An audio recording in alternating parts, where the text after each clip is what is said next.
Buenas noches, esto es Zona Franca, yo soy Daniel Pacheco. Durante esta cuarentena que ya está en su 8ª semana, hay una cosa que ha sido común, una experiencia común para más o menos la mitad de la población colombiana. Los hombres de todos los estratos, colores y regiones estamos abrumados por la cantidad de oficio que hay que hacer en la casa.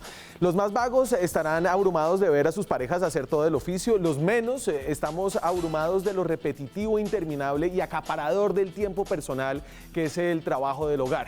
Cocinar, lavar, volver a empezar. Vestirse, lavar, doblar, volver a empezar. Con hijos o con mayores, adultos que necesitan ayuda, la cosa es incluso más dura. Además de cocinar, lavar, ahora hay que jugar, ordenar, acompañar en las clases y resolver dudas y jugar con ellos.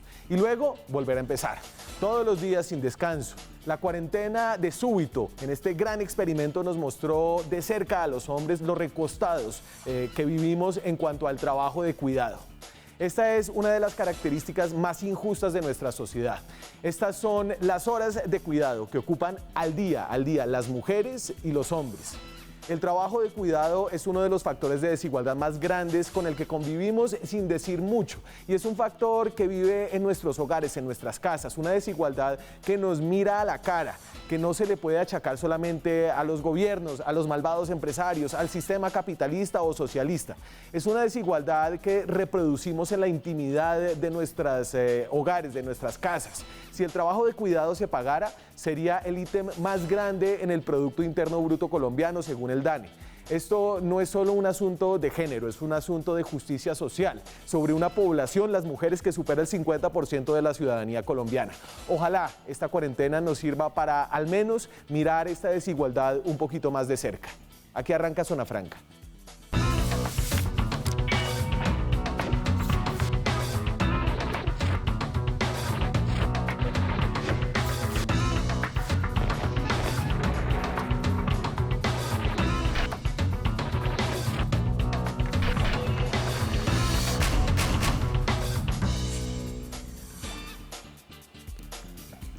Y hoy hablamos de esta experiencia que todo el mundo está teniendo con el trabajo no remunerado, así lo llama el departamento, el DANE, el Departamento de Estadísticas de Colombia, que publica un nuevo boletín que se llama Cuidado no remunerado en Colombia, brechas de género, junto a ONU Mujeres, y nos da una cantidad de datos sobre una de las desigualdades, injusticias más grandes con las que convivimos.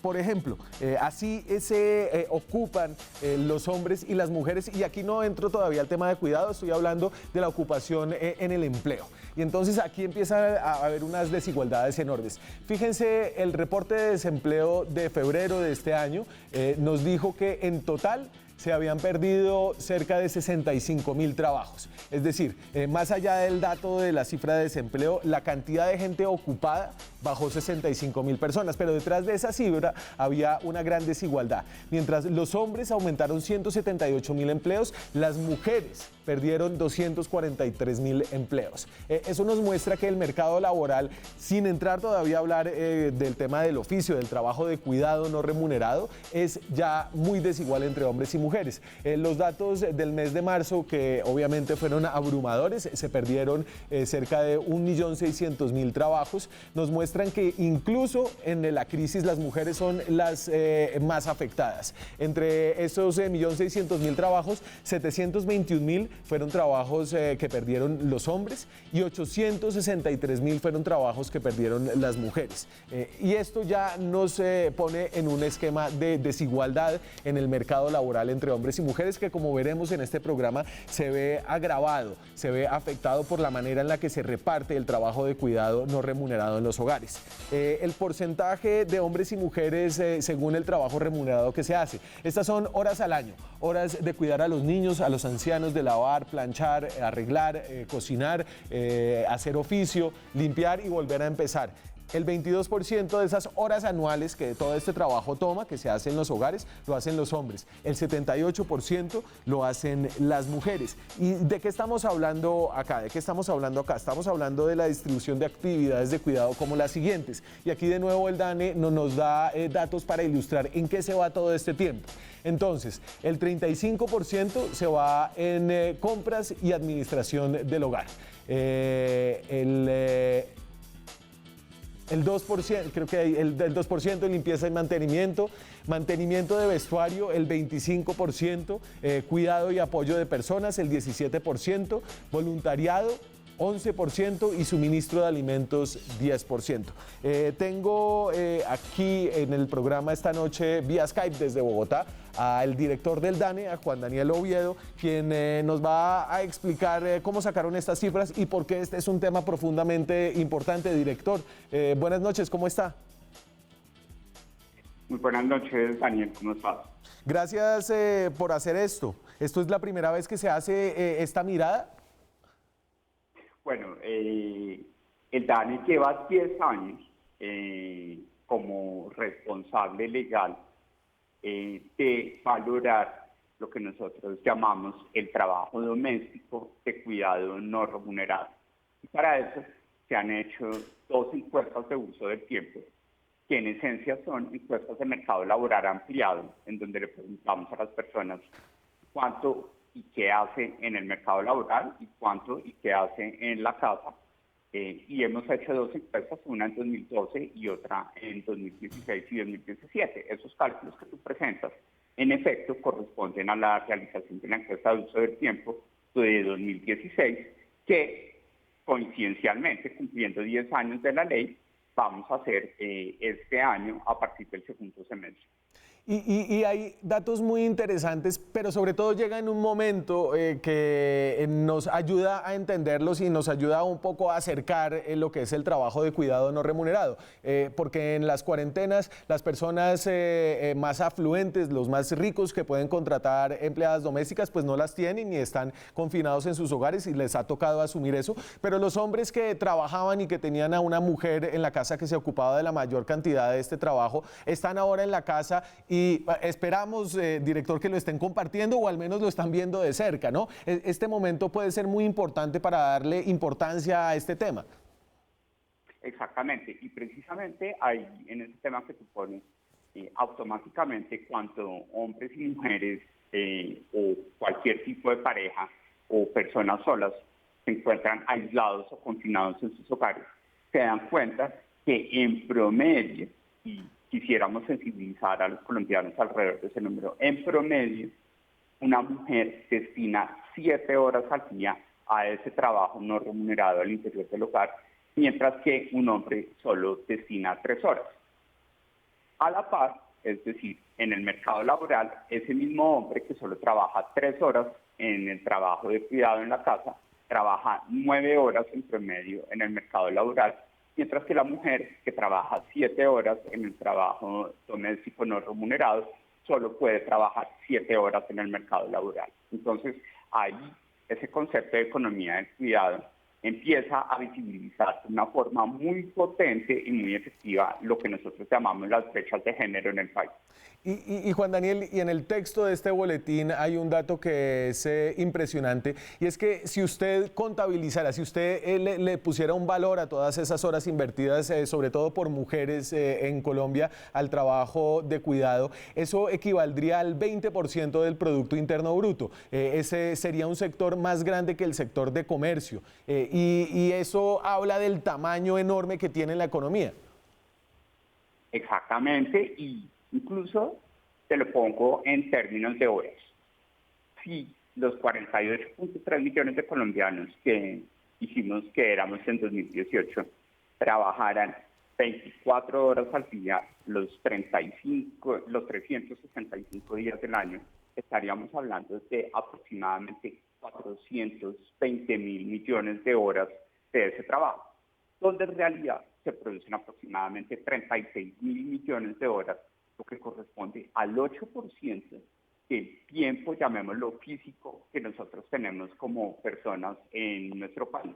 Entonces, no más, ese 8% de horas que se establece en el trabajo doméstico de cuidado no remunerado implica el 20% de la economía colombiana y se convertiría en el sector económico más grande del país, en el caso hipotético que se valorara a precios de mercado esas horas de trabajo que se están dedicando al cuidado, que es tan importante, no solo para nuestra formación personal, sino para el desarrollo de esas habilidades blandas que cada vez son más importantes en ese mundo que no se nos puede olvidar, ese mundo que se viene para nosotros, que es el mundo de la cuarta revolución industrial. Entonces, esa interacción con la tecnología requiere que tengamos esas habilidades blandas que se forman, se construyen sobre todo al interior del hogar. Y Juan Daniel, yo sé que hay un debate muy interesante entre economistas y sobre todo propuesto por las mujeres y las economistas feministas que dicen, mire, esto antes de hablar de cómo nos lo van a retribuir, porque aquí hay evidentemente un asunto de injusticia que lleva a una discusión sobre retribución,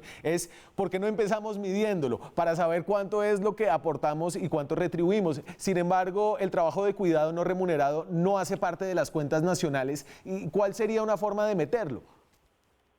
Bueno, es una cosa muy bonita que yo aprendí en estos 20 meses que estoy involucrado en este tema, y es que desde hace 25 años en la plataforma de Beijing, que fue como ese gran acuerdo al interior de Naciones Unidas en materia de equidad de género y empoderamiento de la mujer, se tuvo conciencia de que no se buscaba que le pagáramos las 7 horas al día que trabaja la mujer o las 3 que trabaja el hombre a través de un esquema fiscal o un esquema social. Siempre el consenso de visibilizar ese trabajo de cuidado al interior del hogar ha estado asociado a 3 R's, que son reconocer, reducir y redistribuir.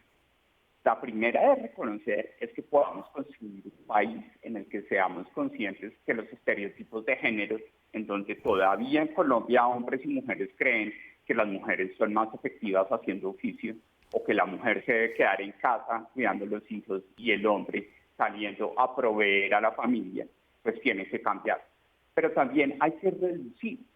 Entonces ahí hay una cifra muy importante, Daniel, que yo quisiera compartir esta noche, y es: si una mujer que trabaja en el mercado laboral también hace trabajo de cuidados, trabaja aproximadamente 8 horas o 7 horas, perdón. Pero si esa mujer que trabaja en el mercado laboral no tiene esa responsabilidad de trabajo de cuidados al interior del hogar, podría trabajar 8 horas. ¿Eso qué significa? Que con 1 hora de trabajo no remunerado que se pudiera distribuir aproximadamente de forma equitativa entre hombres y mujeres en la sociedad, esa hora le permitiría a la mujer prácticamente reconocer al mes en una condición básica de salario mínimo la línea de pobreza monetaria extrema, o lo que está dando el gobierno en la primera fase de ingresos solidarios. Claro. Entonces, cuando se trata de redistribuir, se busca que esa conciencia y esa redistribución, dejando de lado los estereotipos, permita que las mujeres puedan participar mejor en el mercado laboral y, consecuentes con su mayor formación educativa, pues puedan generar más ingresos y prosperar. Y yo tengo aquí un dato que construye sobre esto que usted señala. Vera, dame el de participación laboral de mujeres, por favor. Y es este dato que muestra que las mujeres que tienen y que están dedicadas a actividades de cuidado, que tienen a su cargo niños, ancianos, son mujeres que participan menos dentro del mercado laboral. Y entonces las no cuidadoras y las cuidadoras, fíjense que entre las mujeres no cuidadoras la participación en el mercado laboral es de 61%, y ese porcentaje cae enormemente, cae a 47% dentro de las mujeres cuidadoras. Y entonces aquí es clave que la gente entienda que no solamente las mujeres están subsidiando a toda la sociedad, ¿cierto? Porque toda la sociedad depende de la reproducción, de que los hogares estén bien mantenidos, de que los ancianos estén bien cuidados, y ellas asumen esa carga, en efecto, subsidiando a la sociedad, sino que ese subsidio les cuesta a ellas en su participación en el mercado laboral y en el aporte que pueden hacer ellas a la vida productiva del país. Exactamente.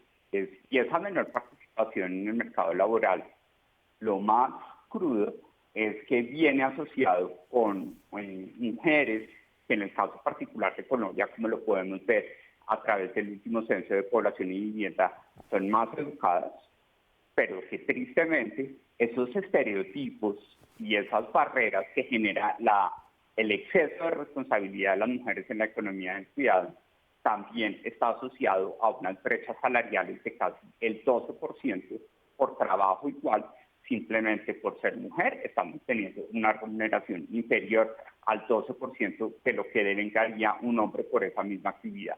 Claro, ese dato que usted trae, Claudia, es que las mujeres en Colombia están, al menos han recibido más tiempo de educación. Es decir, que estamos cogiendo a nuestra mitad del mercado laboral más capacitada y subutilizándolas en actividades que podrían ser equiparadas y que podrían partirse por la mitad. Estamos perdiendo en ese sentido productividad, no solamente tras haber un asunto de género, hay un asunto de productividad económica. Exactamente, y por eso en esa falla que tiene, llamémoslo, nuestra institucionalidad, y en esa falla de mercado que se genera es donde las políticas públicas de economía del cuidado se vuelven muy importantes. Se vuelven importantes en la materia de cómo vamos a reducir o a optimizar, gracias o a la tecnología o a través de mecanismos de bienes públicos de cuidado, el tiempo que dedicamos al trabajo no remunerado al interior del hogar. Por ejemplo, provisión de electrodomésticos. Una economista muy destacada del país, Jimena Peña, que ya no está con nosotros, estudió muchísimo ese tema y ella trabajaba con un proyecto en el que llevaba lavadoras a hogares pobres y vulnerables y mostraba cómo gracias a ese electrodoméstico se facilitaba la participación de las mujeres de esos hogares en el mercado laboral y por consiguiente se mejoraban las condiciones de ingreso de los hogares. Claro, porque me imagino que incluso dentro de las horas destinadas al trabajo de cuidado hay un trabajo de cuidado y por ejemplo lavar la ropa, que es un trabajo de cuidado que así usted dedicara las mismas horas sin quitar esa desigualdad, usted podría tener un trabajo de cuidado de mayor calidad en vez de estar restregando, estar con los hijos, hablándoles, enseñándoles cosas, acompañándolos en sus actividades escolares. Incluso ahí se puede hacer mucho. Totalmente de acuerdo. Es decir, es ahí donde las 3 R's es reconocer, redistribuir, también poder reducir ese tiempo de trabajo no remunerado, pues lo que va a establecer son mujeres y hombres participando equitativamente en el mercado laboral, pero al mismo tiempo optimizando su tiempo para que ese cuidado agregue valor social y agregue esas habilidades blandas que necesitan nuestros niños y niñas y jóvenes en el futuro de la 4ª revolución industrial. Y voy a salirme aquí para terminar el tema del trabajo de cuidado, para preguntarle algo acerca del mercado laboral en general. Ponía yo unas cifras al principio, en febrero, las mujeres fueron, la pérdida de empleo en las mujeres fue el que impulsó el desempleo al alza. Si hubiera sido solamente por el empleo en hombres, el desempleo se habría reducido. De nuevo en marzo, cuando tuvimos este terrible reporte de desempleo, las mujeres perdieron incluso más empleos. ¿Se sabe por qué son más vulnerables las mujeres a estas crisis y en general a la coyuntura laboral en Colombia? Bueno, eso viene con otra perspectiva que tú ya estás anticipando en la discusión y es en qué trabajan verdaderamente las mujeres en el país. Cuando en promedio en el país tenemos 22 millones de personas que están en situación de ocupación, 13 son hombres y 9 son mujeres. Pero las mujeres están sesgadas o sus actividades laborales, en primer lugar, están en el empleo doméstico, que como tú lo decías al comienzo del programa, pues automáticamente tuvieron que quedarse en sus casas. Pero también están teniendo una alta participación en actividades económicas como comercio, turismo, restaurantes, servicios de entretenimiento y en el sector servicios, que no solo en Colombia, sino en todos los documentos que nosotros podemos leer de la OCDE, Naciones Unidas, Eurostat, son las actividades económicas que son rápidamente más afectadas por esa situación de tener un choque de demanda por tener a todos los hogares confinados en sus viviendas y un choque de oferta porque la cuarentena lleva a una semiparálisis de la actividad productiva. Y ese choque sobre el mercado laboral, y obviamente esto es lo que todo el mundo quiere saber y es lo que va a pasar en abril, ¿usted cree que va a ser aún, es decir, que ¿En marzo se alcanzó a absorber ya buena parte de la pérdida del empleo o que lo que tenemos que esperar en abril y en mayo va a ser un deterioro de magnitudes aún mayores? Bueno, me parece súper chévere esa pregunta que tú haces porque hay que recordarle a la audiencia que las fotos del mercado laboral que se toman cada mes no se suman en el tiempo, se promedian. Entonces, seguramente el golpe que recibimos en el mes de marzo de haber tenido un incremento de la población inactiva de casi 1.6 millones de personas, lo que va a suceder en abril es que vamos a empezar ese 1.6 millones de personas, ¿para dónde va? Si va al desempleo o se queda todavía en la inactividad. En la medida en que en abril pasamos todos los días completamente en cuarentena y la parálisis económica se sintió en su totalidad, es muy probable que tengamos una foto que se parezca muchísimo a la de marzo, en la que seguramente los volúmenes de incremento de la población inactiva y de reducción de la población inactiva sean un poco mayores, sí, pero en realidad se empiezan a resolver cuando entremos en mayo y en junio, cuando se empiece la decisión de reactivación parcial y los efectos de reactivación parcial de la economía. Esos inactivos que dijeron, pues yo no puedo salir a buscar trabajo, van a salir a la ciudad, van a salir a los pequeños municipios, van a reactivar sus actividades económicas, unos y otros van a entrar al desempleo. Claro, y en ese sentido la cifra de desempleo no va a ser tan escandalosa, sino hasta después la cifra de inactividad en cambio va a permanecer muy alta.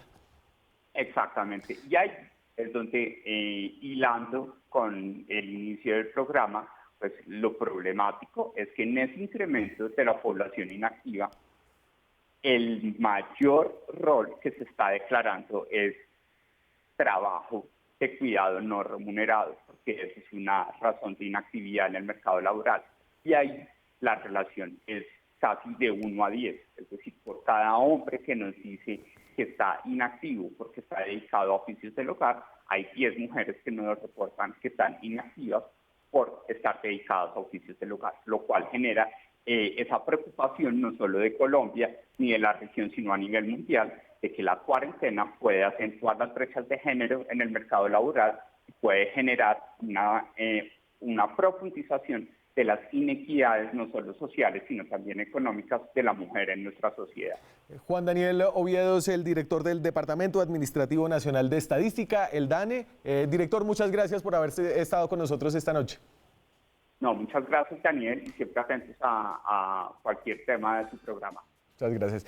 Nosotros seguimos acá, vamos a hablar obviamente con economistas y con economistas feministas y mujeres. Estamos hablando del trabajo de cuidado no remunerado, que todo el mundo en esta cuarentena está teniendo de cerca en medio de su encierro y su confinamiento.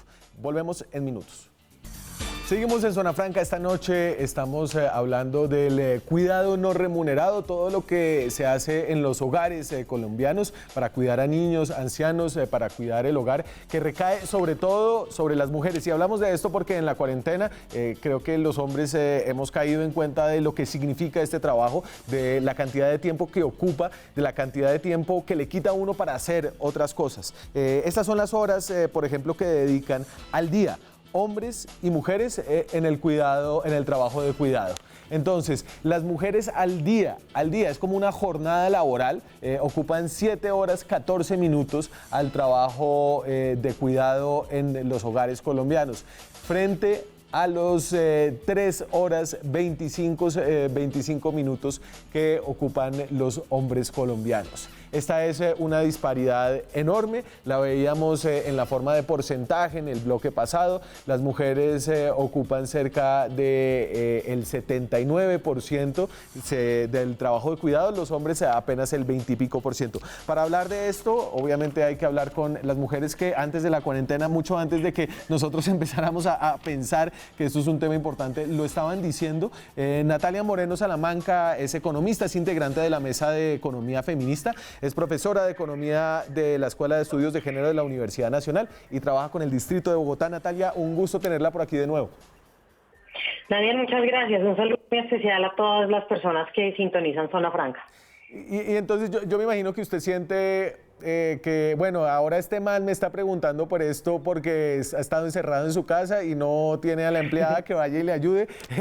Pero nosotros hemos estado hablando de esto mucho tiempo, hemos estado diciendo esto hace mucho rato. ¿Hay alguna sensación de reivindicación por esta época de confinamiento? Pues Daniel, antes muy alegres porque estamos seguras que no habría ese nivel de conciencia si el feminismo no hubiera venido hablando de este tema durante las últimas décadas o siglos, diría yo. Llevan las feministas hablando de la importancia, o llevamos las feministas hablando de la importancia del trabajo doméstico, así que lo veo como una victoria y como un triunfo.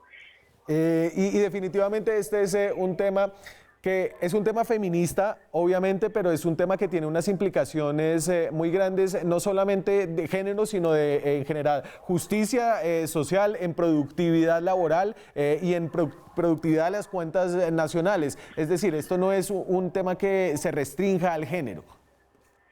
Totalmente de acuerdo, Daniel. Incluso yo pienso que en general las luchas del feminismo son luchas que le benefician a toda la sociedad. Hay muchas autoras que hablan del feminismo del 99% y es justamente esto. Y este es uno de esos temas, digamos, que adquieren gran relevancia para el conjunto de la sociedad. A todos nos interesa que el trabajo de cuidado y el cuidado, digamos, esté garantizado en nuestras vidas, porque cuidado es sinónimo de vida, Daniel. Entonces creo que este es uno de los grandes ejemplos en los cuales creo que la lucha de las mujeres es absolutamente beneficiosa para el conjunto de la sociedad, incluyendo, por supuesto, a los hombres. Y en esta discusión nos va a acompañar también Ana Isabel Arenas, que también es economista, es activista feminista, es economista de la Universidad del Valle y tiene una maestría en Ciencias Sociales y Económicas de la Universidad Católica de Lovaina. Eso es en Suiza. Ana Isabel, ¿qué tal? Buenas noches. Hola, ¿cómo estás? ¿Está bien el volumen? Sí, señora, está muy bien, aquí la escuchamos. ¿Usted cómo está? Muy bien, gracias. Feliz de que ustedes hagan estas cosas porque es que es muy importante que la sociedad también se entere de lo que se está haciendo sobre estos temas. Entonces, muchas gracias a ustedes. No, muchas gracias a ustedes por habernos tenido tanta paciencia. Ahí vamos, somos lentos, pero vamos llegando. Porque realmente este es un tema, no es un tema tangencial, es un tema central de justicia social. Las mujeres son más de la mitad de la población de Colombia y en general del mundo. Voy a poner aquí, y no sé si vieron el boletín del DANE que salió sobre cuidado no remunerado, que nos llena un poco de datos para enriquecer esta discusión. El tiempo de cuidado por país que aportan las mujeres.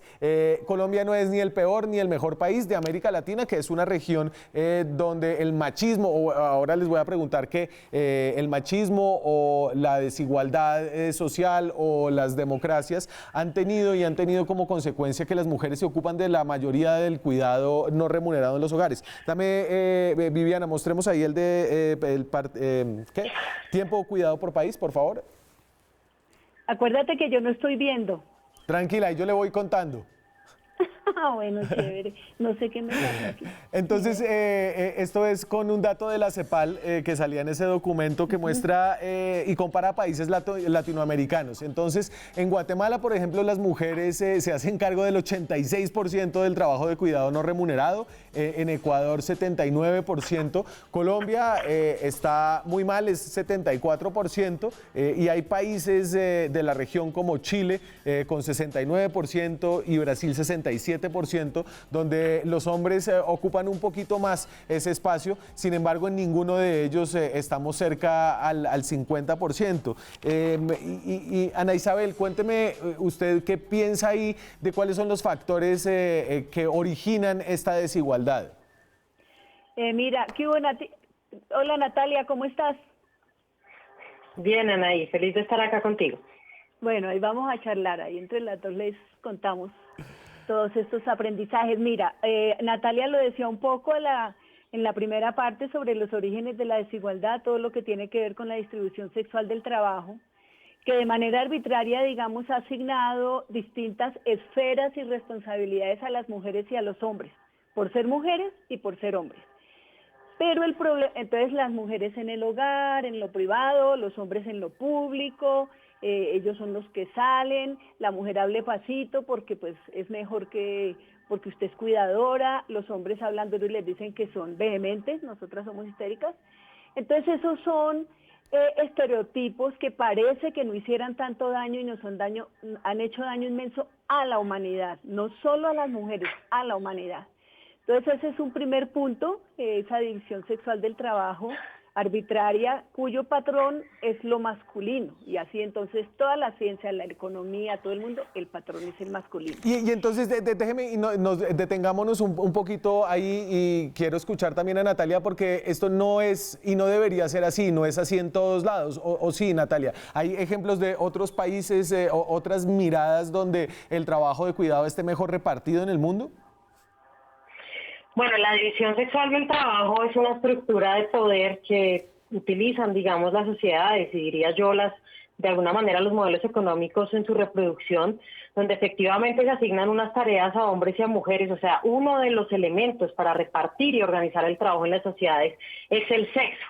Y desafortunadamente, Daniel, todos los estudios antropológicos y en general apuntan a que incluso antes de que se implantara el capitalismo ya existía esta división sexual del trabajo en esas sociedades, digamos, precapitalistas, y mucho más, pues, digamos, a partir de la revolución industrial se fortalece esa división sexual del trabajo. Ahora, esa división sexual del trabajo puede tener diferentes expresiones, diferentes magnitudes dependiendo de los países, de la política estatal de los países, del compromiso del Estado también en proveer estos trabajos de cuidado, pero desafortunadamente en ningún país del mundo, Daniel, existe una equidad en las tareas del hogar. Puede estar repartido de manera más equitativa entre hombres y mujeres o entre hogares, Estado, sector privado y comunidades, pero desafortunadamente hoy, tal cual como está configurada la división sexual del trabajo, las mujeres seguimos estando en una posición desigual en esta materia.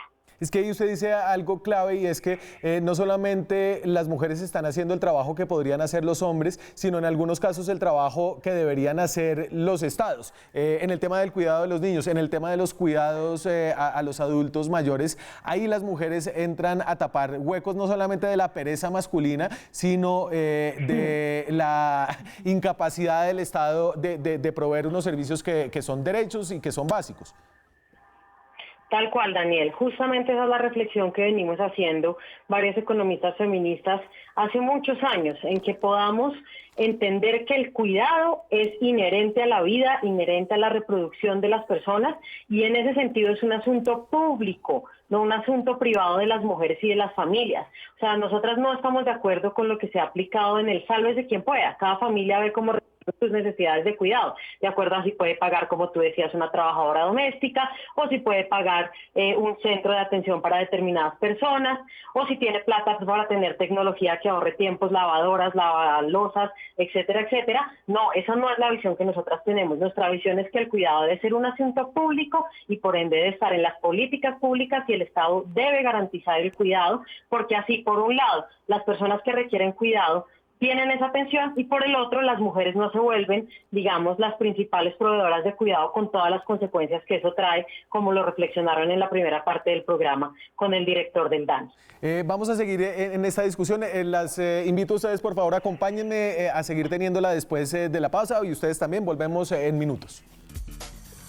Seguimos en Zona Franca. Esta noche hablamos de trabajo de cuidado no remunerado, del subsidio que todas las mujeres de Colombia, en general del mundo, nos dan a nosotros los hombres, porque se ocupan de cosas que son de toda la sociedad, el cuidado de los niños, de los ancianos, de las casas, pero se ocupan de una manera desproporcionada y sin remuneración. Y este boletín del DANE que nos habla de esto trae unas formas de verlo que son crudas. Este es un domingo de una mujer, por ejemplo, en Bogotá.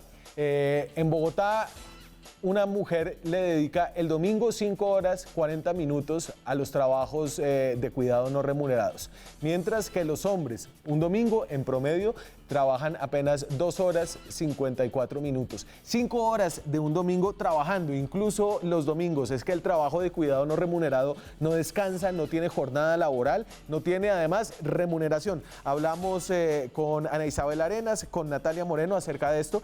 Ana Isabel, íbamos desglosando un poco las cosas que están en el origen y discutimos acerca de la división sexual del trabajo, pero ¿qué otros factores hay aquí que puedan explicar la manera tan desproporcionada en que este fenómeno se da en nuestro país?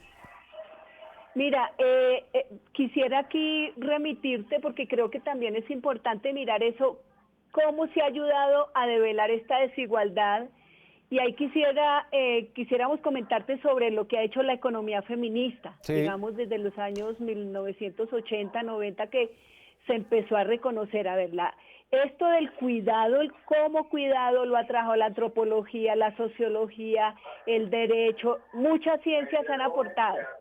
La última que llegó fue la economía. ¿Qué dice la economía feminista?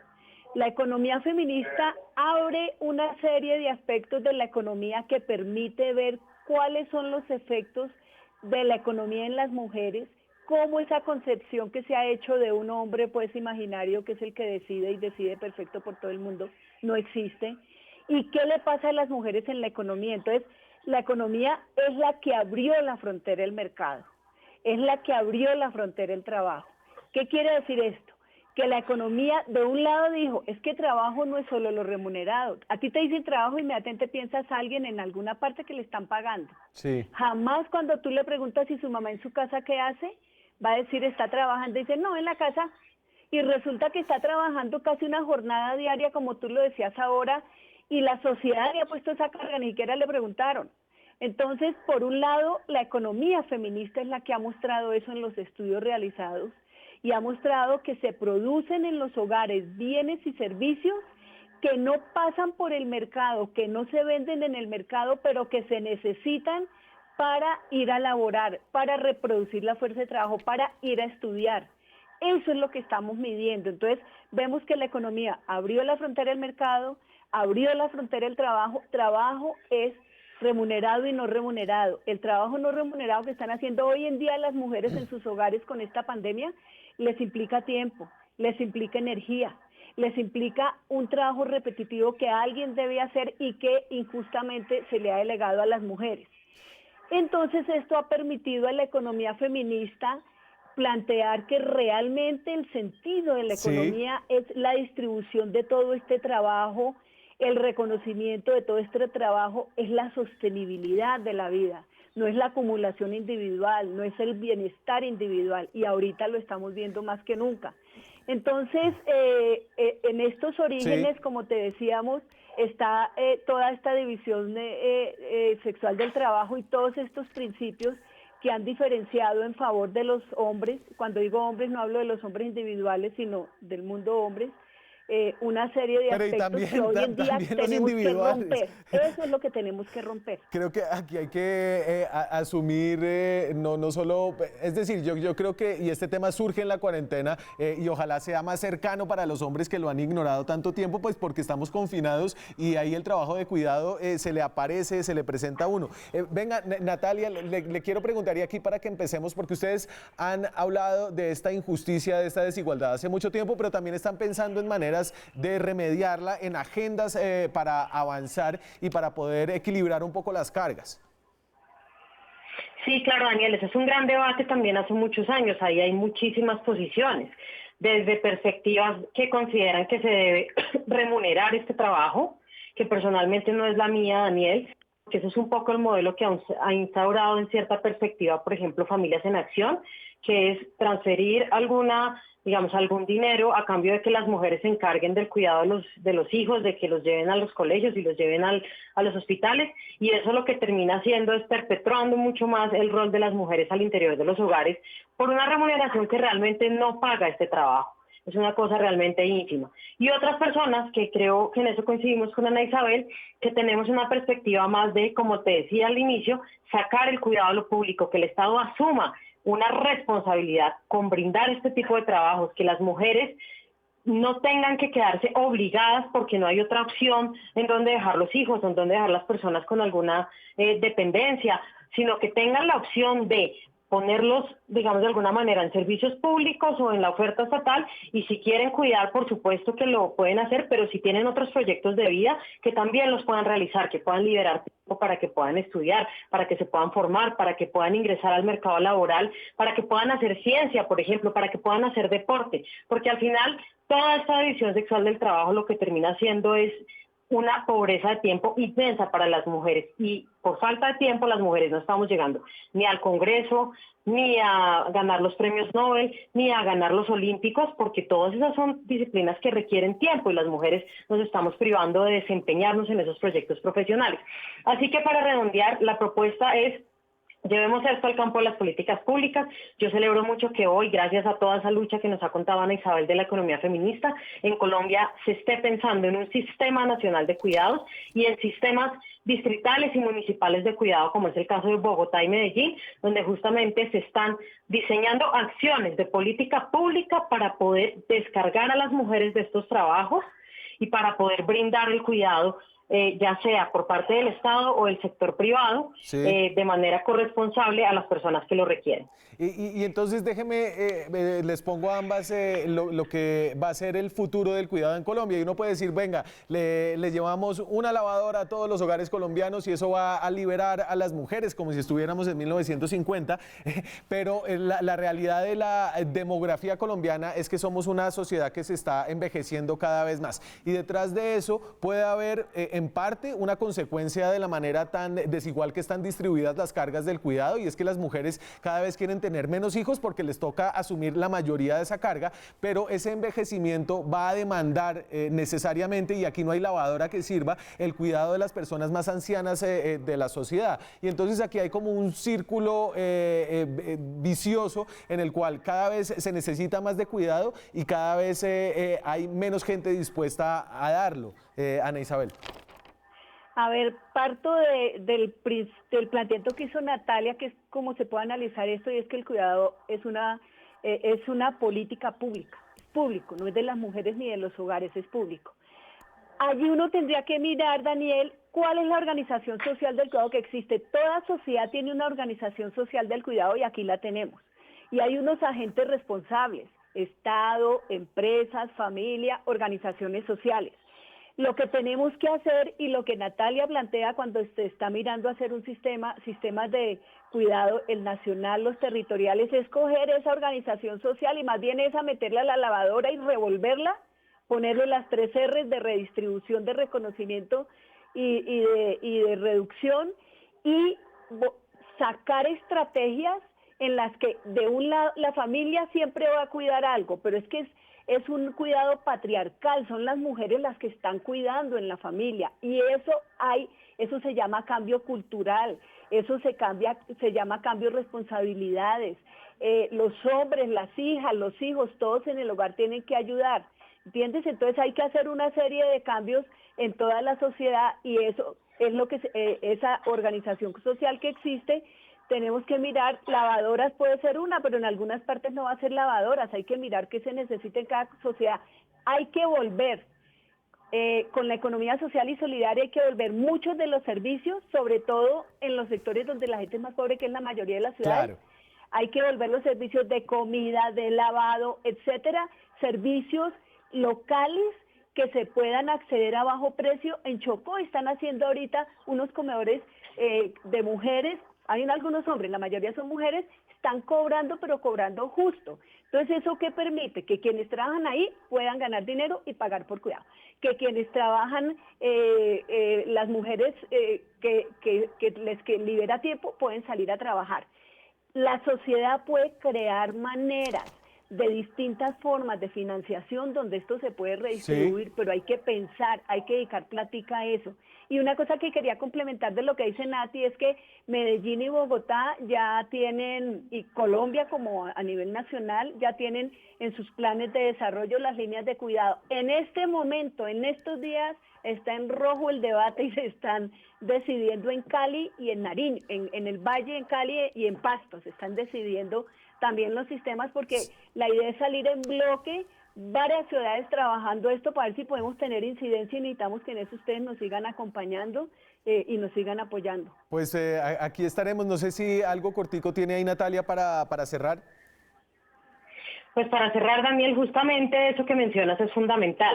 Si las sociedades cambian, digamos, demográficamente sus demandas de cuidado, partiendo del principio que los seres humanos a lo largo de todo nuestro ciclo vital necesitamos cuidado, en algunos momentos más, en algunos momentos menos. Por supuesto, la primera infancia y la adultez son momentos en donde requerimos más cuidado, pues eso es lo que las políticas públicas tienen que ser capaces de ver para justamente fortalecer entonces la oferta institucional hacia esas poblaciones, en este caso, en el ejemplo que tú pones, hacia las personas mayores. Entonces necesitamos de pronto ampliar más la oferta para adultos mayores y cerrar un poco la oferta para primera infancia, si es que está cambiando así la pirámide demográfica. Esa es la importancia de las políticas públicas de cuidado. Pues para cerrar, simplemente diría, estamos en una oportunidad histórica, estamos en un momento de confinamiento donde todos ya nos dimos cuenta que efectivamente dentro de los hogares sí se trabaja, sí se produce. Hagamos de esta dinámica pues digamos, una dinámica más democrática frente al cuidado, que hombres y mujeres aportemos y que exijamos en las políticas públicas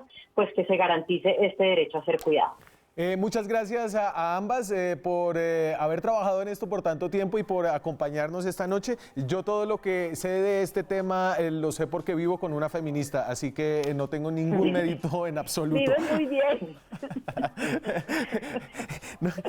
Gracias, Natalia, gracias a Isabel. Nosotros bueno, chao. Seguimos aquí en Zona Franca, después de comerciales cambiamos un poquito de tema. El tema de cómo tenemos que aprender a vivir en un mundo de posverdades se nos presenta de nuevo con un episodio que se relaciona específicamente con este programa. Se los contamos después de comerciales. Seguimos en Zona Franca y como les decía, para terminar hablamos de un tema que nos toca aquí de cerca en Zona Franca acerca de la posverdad. Y es que ayer en Twitter un usuario que se llama Mauricio Serrano lanzó una acusación muy maluca contra Zona Franca. Ya les muestro cuál fue y quiero hablar de esto no porque estemos aquí afligidos por lo que dice este señor Serrano, sino porque muestra uno de los grandes problemas de nuestra era de digitalización y de interconexión. El problema de cómo se esparce la información falsa, cómo se esparce de fácil. Esto fue lo que dijo en Twitter el señor Serrano.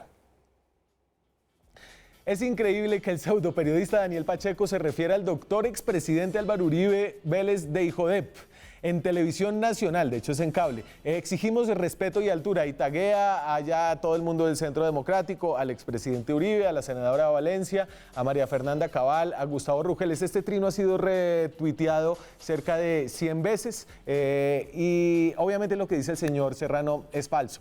Este es el programa de ayer que él alude. Vean por ustedes mismos. El senador del Partido Cambio Radical, Rodrigo Lara, quien hace mucho en su tierna juventud fue zar anticorrupción de Álvaro Uribe, ¿o no, Lara? En 2007, 6-7. En ningún lado hubo un insulto al expresidente Álvaro Uribe. El juepucha se refería a que Lara fue funcionario público hace muchos años. Y entonces, ¿quién es este señor Mauricio Serrano? Ni idea. No sabemos si existe de verdad, si es quien dice ser, porque esto es lo que permiten las redes sociales, tener anonimato, esconderse bajo fotos oscuras. En su biografía de Twitter el señor dice esto. Entonces ahí está la foto oscura, TMS Broker. Telmo M. Serrano, Realtor Broker, Bogotá, Miami. En un Realtor Broker es un señor que trabaja en finca raíz. Pues yo no lo aconsejaría porque si dice mentiras en Twitter, de pronto también dice mentiras en sus negocios. Mauricio Serrano, soy colombiano y demócrata de derecha. Eso es, tiene 2.300 seguidores, no son pocos. Lo que dice Serrano es grave y nos molesta no solo porque sea falso ni porque tenga que ver con Álvaro Uribe, sino porque va en contra de uno de los principios básicos del periodismo que proponemos aquí en Zona Franca. El respeto a la diferencia. Por aquí han pasado uribistas, santistas, izquierdistas, exguerrilleros, entre muchos otros, con garantías de decir todo lo que opinan y sobre todo de que esa opinión sea respetada cuando está basada en hechos. Entiendo por qué el señor Serrano quiera mentir como lo hizo, porque el respeto por la la diferencia no es algo con lo que él esté de acuerdo. Por ejemplo, buscándole entre sus trinos encontramos esto. Él retuitea a Fernando Vargas Kemba, que fue uno de los candidatos de Duque al Centro de Memoria Histórica, que está difundiendo una noticia que dice que el Vaticano propone crear una autoridad pública mundial para controlar el sistema financiero. Esto es parte de una narrativa conspirativa falsa. El señor Mauricio Serrano opina que esa autoridad pública mundial va a ser dirigida por negros, comunistas, dictadorzuelos, curas, pederastas, guerrilleros, terroristas, pedófilos, secuestradores. Ya se imagina él. Este es el calado de lo que piensa este señor, que además de decir cosas que no son verdad, es bastante racista.